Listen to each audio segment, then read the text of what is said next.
پہلی بات یہ ہے کہ جھوٹ بولنا حرام ہے ہر شکل میں، اس کے جواز کا کوئی فتویٰ نہیں ہے، سمجھے آپ؟ اسی لیے کہا گیا ہے التاجر الصدوق الامین مع النبیین والصدیقین والشہداء، جو تاجر سچا ہو، جھوٹ نہ بولے اور امانت دار ہو، اس کا رتبہ انبیاء اور صدیقین کے ساتھ جا ملتا ہے۔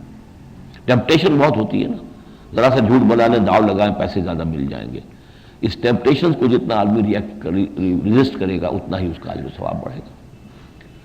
تو باقی یہ ہے کہ جو ایک پرائس کنٹرول ہے وہ اسلام میں کوئی نہیں ہے، بلکہ وہ تو آپ کو مارکیٹ کمپٹیشن سے خود بخود سیٹ ہونا چاہیے۔ اگر تو کوئی چیز ہے جس میں مونوپولی ہے، کوئی ایک ہی پارٹی ہے وہ چیز بنا رہی ہے، اس پر تو کچھ کنٹرول کرنا پڑے گا، ورنہ تو وہ بہت منہ مانگے دام لے لیں گے۔ لیکن جن چیزوں میں اوپن کمپٹیشن ہے، تو ہم اوپن کمپٹیشن میں تو جو مارکیٹ فورسز ہیں اسلام ان کو تسلیم کرتا ہے۔ جو ان نیچرل قسم کے کنٹرولز ہوتے ہیں اس سے پھر بلیک شروع ہوتی ہے، فائدہ کچھ نہیں ہوتا، جھوٹ دھوکہ فریب اور بڑھ جاتا ہے۔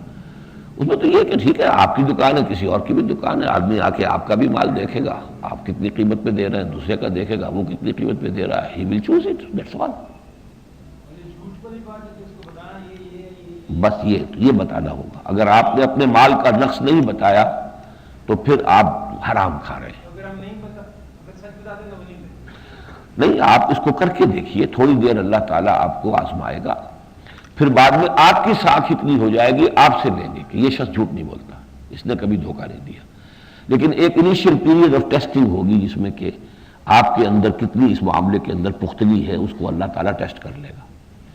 But after that initial period of testing آپ دیکھیں گے کہ ساکھ آپ کی ہوگی، پھر کوئی دکاندار، کوئی گاہک آ کے آپ سے دوبارہ کہے گا بھی نہیں کہ صاحب اس میں کچھ کم کریں، یہ کریں وہ کریں، لیکن اس کے لیے you will have to build up your, اس میں مارکیٹ فورسز بہت سٹرانگ ہوتی ہیں اور وہی چلتی ہیں۔ اور میرا جو ہے وہ یہی ہے کہ جو یہ مارکیٹ اکانومی ہے یہ اصول اسلام کے مطابق غلط نہیں ہے، بس انہوں نے سود اس میں ڈال کر، جوا ڈال کر ساری جو ہے نا خباثتیں کر دی ہیں۔ Otherwise this western economic system, اس کا بیشتر حصہ اسلام کے مطابق ہے۔ Hire and fire, demand and supply, personal incentive, competition ہوگا تو آپ کم منافع پر بیچیں گے، کہ زیادہ بیچ لوں گا تو مجھے جو ہے وہ منافع ہو جائے گا، کمپنسیٹ ہو جائے گا، اور اسی طریقے سے آپ بہتر چیز پروڈیوس کریں گے تاکہ آپ کی چیز بکے۔ اسی وجہ سے تو روس ناکام ہوا، یو ایس ایس آر اور کمیونزم کے، وہاں پر وہ مارکیٹ اکانومی نہیں تھی۔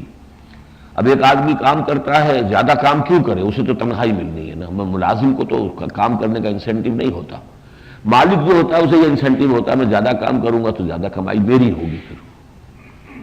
تو اسی لیے ویسٹرن اکانومی کامیاب ہوئی ہے اور وہ ختم ہو گئے۔ لیکن ویسٹرن اکانومی بھی اپنے اندر سے اب جو ہے، جیسا کہ کہا تھا ورلڈ ٹریڈ آرگنائزیشن کا معاملہ، تو واقعہ یہ ہے کہ ری ایکشن وہاں سے شروع ہو چکا ہے۔ میں اس پر تقریریں کر چکا ہوں مسجد دارالسلام میں، کہ اب دوبارہ کمیونزم کی طرف، اگر اسلام کی طرف نہ آئے تو دوبارہ کمیونزم کی طرف جائے گی نوع انسانیت، رد عمل ہوگا اس ملٹی نیشنلز کا۔